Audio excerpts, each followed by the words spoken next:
हुई धूल, लोगों के स्वास्थ्य के साथ हो रहा खिलवाड़, ऐसी तस्वीरें देखकर प्रशासन मूंदे हैं आंखें। 25 सड़कों से होता है आवागमन। वैसे ही सर्दी का मौसम चल रहा है, धूल से एलर्जी होती है। प्रशासन को करना चाहिए, इस बारे में सोचना चाहिए।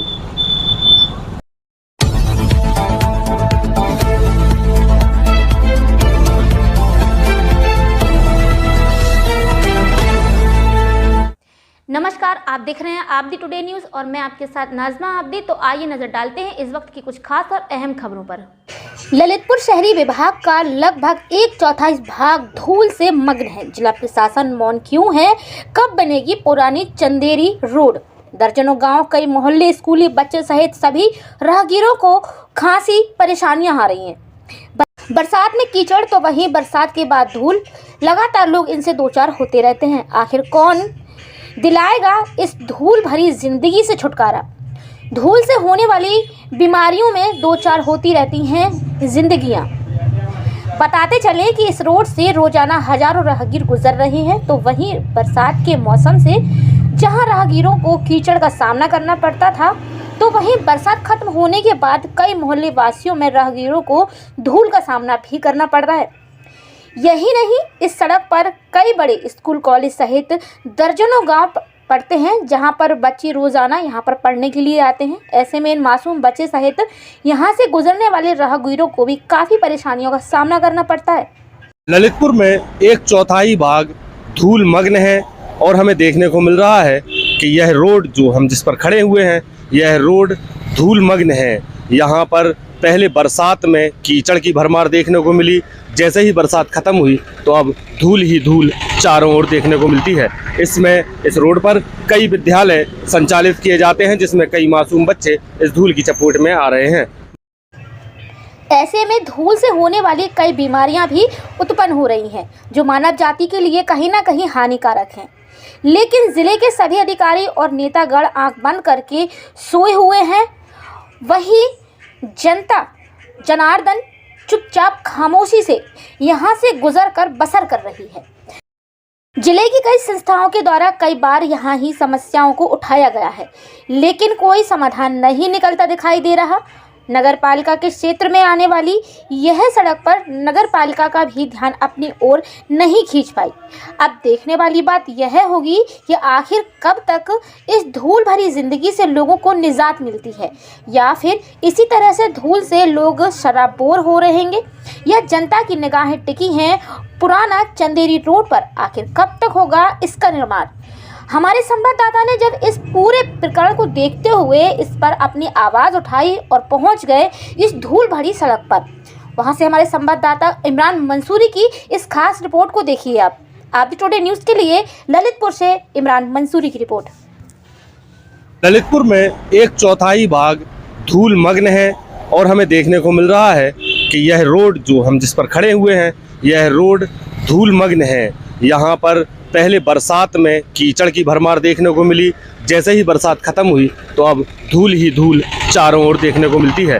इस रोड पर कई विद्यालय संचालित किए जाते हैं, जिसमें कई मासूम बच्चे इस धूल की चपेट में आ रहे हैं। मुख्य चिकित्सा अधिकारी से जब हमने बात करने की कोशिश की तो उन्होंने भी ये माना कि इस धूल से कई बच्चे, कई लोग चपेट में आ रहे हैं। धूल से होने वाले इन्फेक्शन में सबसे पहला त्वचा का इन्फेक्शन देखने को मिल रहा है। उसके बाद कहीं ना कहीं आंखों में भी कई तरह की बीमारियां, इन्फेक्शन देखने को मिल रहा है। लेकिन जिला प्रशासन एवं जिले के मुख्य अधिकारी इसकी ओर कोई भी ध्यान नहीं दे रहे हैं। अब देखने वाली बात यह होगी कि इस रोड पर या जिले के इस 1/4 भाग पर लोग कब तक जो है इस धूल से निजात मिलती है। आबदी टुडे के लिए ललितपुर से इमरान मंसूरी। 1/4 भाग लगातार धूल से परेशान है सर, इस संबंध में क्या कहेंगे? कौन कौन सी बीमारियां इस धूल से होती हैं और सबसे ज्यादा जो है बच्चे भी इसमें प्रभावित हो रहे हैं, क्योंकि उस क्षेत्र में काफी स्कूल जो है विद्यालय पढ़ते हैं बच्चे। देखिए, धूल से होने वाली बीमारियों के बारे में यदि हम देखें तो सांस संबंधी बीमारियां सबसे ज़्यादा हैं। एलर्जिक, जिसे हम लोग मेडिकल टर्म की भाषा में एलर्जिक ब्रोंकाइटिस, एलर्जिक अस्थमा कहते हैं, दमे जैसी शिकायत धूल के कारण हो सकती है। स्किन इन्फेक्शन हो सकते हैं, जो सांस लेने में तकलीफ़, जिसे हम सांस फूलना बोलते हैं, वो धूल के कारण हो सकती है। यदि अन्य बॉडी के अन्य पार्ट्स की बात करें तो आँखों में जब ये धूल के कारण एलर्जी होती है, जैसे हम एलर्जिक कंजक्टिवाइटिस कहते हैं, ये होती है। विशेष रूप से ये एलर्जी पेशेंट जितना छोटा होगा उनमें उसकी संभावना ज़्यादा रहती है। तो ये कह सकते हैं सर कि जिस क्षेत्र में ये धूल का प्रकोप ज़्यादा है वहाँ पर विद्यालय ज़्यादा पढ़ते हैं, ललितपुर जिले के कई इंग्लिश मीडियम विद्यालय उधर पढ़ते हैं, तो उन बच्चों को ज़्यादा प्रभाव पड़ रहा है।